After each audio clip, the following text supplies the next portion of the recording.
بسم اللہ الرحمن الرحیم۔ کلاس 10 السلام علیکم۔ آج ہم اسلامیات کی جو حدیث نمبر 1 ہے وہ پڑھیں گے۔ حدیث نمبر 1 کا متن کچھ یوں ہے: الصلاۃ عماد الدین ومن اقامها فقد اقام الدین ومن حدمها فقد حدم الدین۔ اس کا مطلب یہ ہے کہ نماز دین کا ستون ہے، بس جس نے نماز کو قائم کیا اس نے دین کو قائم رکھا، اور جس نے نماز کو چھوڑ دیا گویا اس نے دین کو ڈھا دیا۔ اس حدیث شریف کے مطابق جو دین ہے، اس کی جو بنیاد ہے، اس کی جو عمارت ہے وہ نماز کے اوپر رکھی گئی ہے۔ یعنی کہ جو دین کی عمارت کی جو عمارت ہے، اس کی جو بنیاد ہے، اس کا جو بیسک ستون بتایا گیا ہے وہ نماز ہے۔ اور آپ کو پتہ ہے کہ جو ستون ہوتا ہے اگر وہ نہیں ہے تو چھت کبھی بھی قائم نہیں رہ سکتی۔ دین گویا کہ چھت ہے، نماز گویا کہ ستون ہے۔ جب ستون ہی نہیں ہے تو دین تو نیچے گر جائے گا۔ اس حدیث سے جو نماز ہے اس کی اہمیت کا اندازہ ہوتا ہے۔ ہمیں یہ پتہ چلتا ہے کہ جو نماز ہے یہ کتنی زیادہ امپورٹنٹ ہے، اس کی اہمیت، اس کی فضیلت کتنی زیادہ ہے۔ قرآن مجید کے اندر بچوں اللہ تعالیٰ نے 700 مرتبہ نماز کا حکم دی ہے، اور جو سب سے امپورٹنٹ چیز وہ یہ کہ جس وقت نبی پاک حضرت محمد صلی اللہ علیہ وآلہ وسلم کا آخری وقت تھا اور آپ صلی اللہ علیہ وسلم بیماری کی حالت میں تھے، تو اچانک آپ کے کانوں میں نماز کے لیے جو اذان ہے، اذان کی آواز پڑی، تو آپ صلی اللہ علیہ وسلم بیماری کی وجہ سے اٹھ نہیں سکتے تھے، پھر بھی 2 صحابہ کرام کو بلایا۔ وہ 2 صحابہ کرام آئے اور آپ صلی اللہ علیہ وسلم نے ان کے کندھوں کے اوپر ہاتھ رکھا اور مسجد میں تشریف لے گئے۔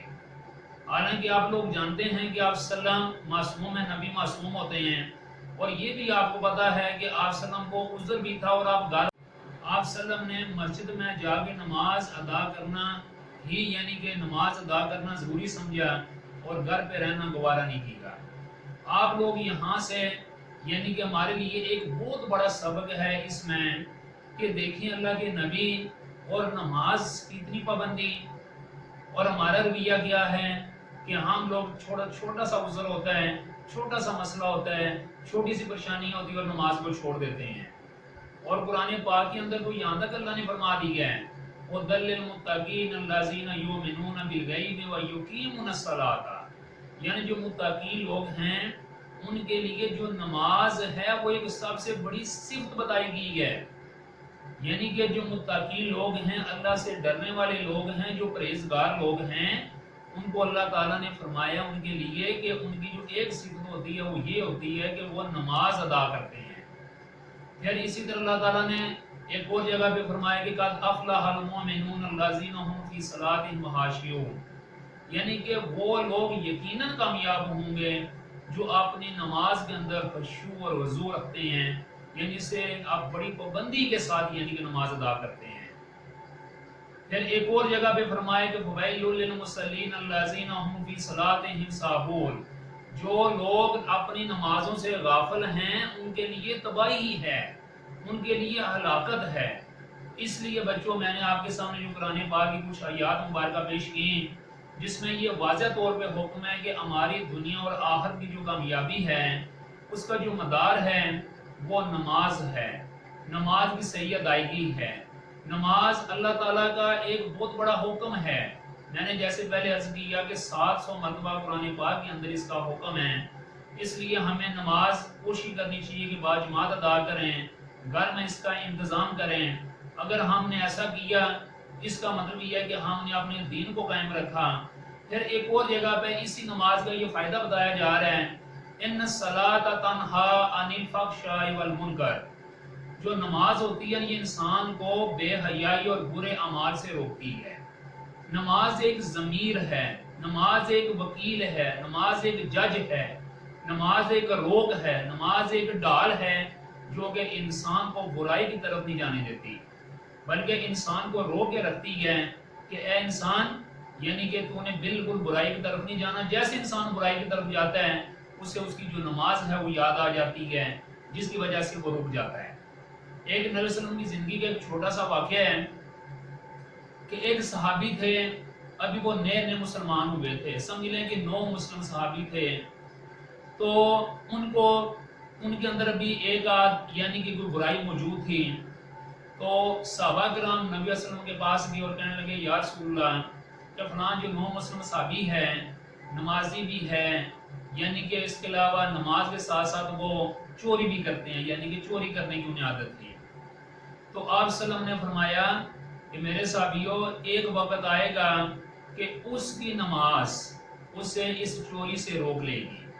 ایک وقت آئے گا کہ جو اس کی نماز ہے وہ کیا بنے گی؟ ایک ضمیر بن کے، ایک جج بن کے، ایک ڈال بن کے اس برائی کے درمیان آگے کھڑی ہو جائے گی، اور یہاں تک کہ وہ جو صحابی ہیں وہ اپنی اس برائی سے باز آ جائیں گے۔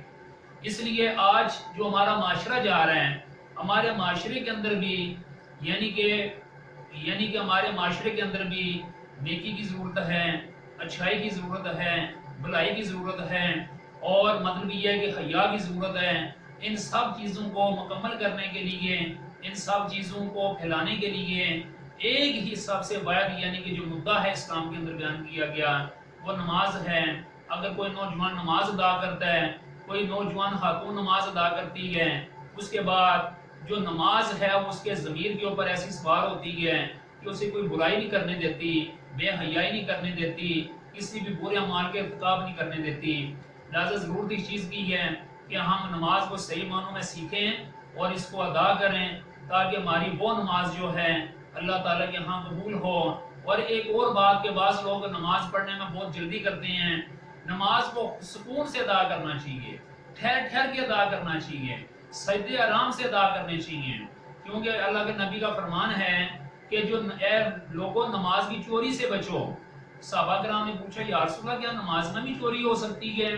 تو آپ صلی اللہ علیہ وسلم نے فرمایا کہ ہاں، جلدی جلدی سجود کرنا، جلدی جلدی رکوع کرنا، اس کو جلدی جلدی ادا کرنا، یہ نماز کی چوری ہے۔ پھر ایک اور حدیث ہے کہ جب کوئی بھی انسان اچھے انداز میں نماز ادا کرتا ہے تو وہ جو نماز ہے وہ انتہائی خوبصورت حالت میں اللہ تعالیٰ کے سامنے پیش کی جاتی ہے، اور جو انسان اس نماز کے ساتھ کوئی اچھا سلوک نہیں کرتا، اسے یعنی کہ اچھے طریقے سے اس کے جو ارکان ہیں، اس کے جو واجب ہیں، اس کے جو فرائض ہیں، شرائط ہیں وہ پوری نہیں کرتا، تو وہی نماز اس انسان کے، اس نمازی کے منہ پہ مار دی جاتی ہے۔ لہذا ضرورت اس چیز کی ہے کہ ہم ایسے انداز میں نماز پڑھیں، اور مجھے کبھی امید ہے کہ نماز اگر انسان کو بندی سے ادا کرتا رہے گا، انشاءاللہ وہ دنیا کے کسی میدان میں، وہ قبر کے کسی میدان میں، اخروی کسی میدان میں ناکام نہیں ہوگا۔ آخر پر میں اس میسج کے ساتھ کہ بچوں نماز پڑھ لیں اس سے پہلے کہ کسی انسان کی نماز پڑھی جائے۔ مقصد میرا کہنے کا یہ ہے کہ یہ انسانوں کے لیے پیغام ہے کہ اے انسان نماز پڑھ لے اس سے پہلے کہ تیری نماز پڑھی جائے۔